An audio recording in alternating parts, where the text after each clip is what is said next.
এত বড় discount voucher, পুরানা তো নেয়ালো।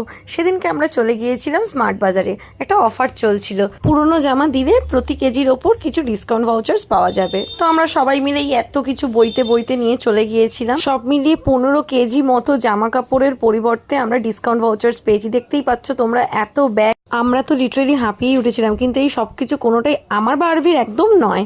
এই সব কিছু হলো এই ছেলের দলদের, অয়ন, সানি, এদের সবার। তো যাই হোক, আমরা পেয়ে গেছি আমাদের ভাউচার্স, আর আমরা এবার রওনা দিলাম স্মার্ট বাজারের ভেতরে। ওদের জামা কাপড়, তাই ভাউচার্সও ওদের, কিন্তু তবুও আমাদের মেয়েদেরকে বলে দেওয়া হয়েছিল আমরা যে কোনো কিছু পারচেস করতে পারি, কিন্তু সেটা মেকআপ প্রোডাক্ট ছাড়া। তো আমি একটু আচার দেখছিলাম, অয়ন সেটাতেও বলো না একদম পারবো না, এইসব একদম চলবে না। তারপরে আমি একটু আরভির সাথে মজা করতে করতে, দুজনে একটু বদমাইশি করতে করতে আবার শপিং কন্টিনিউ করলাম। তারপর শপিং কন্টিনিউ করতে খুব খিদে পেলো, তো আমি চিপস খুলে খাওয়া শুরুও করে দিয়েছি। এদিকে গ্রসারি আইটেম এত ভরে গিয়েছিলো বাস্কেটে যে আমাদেরকে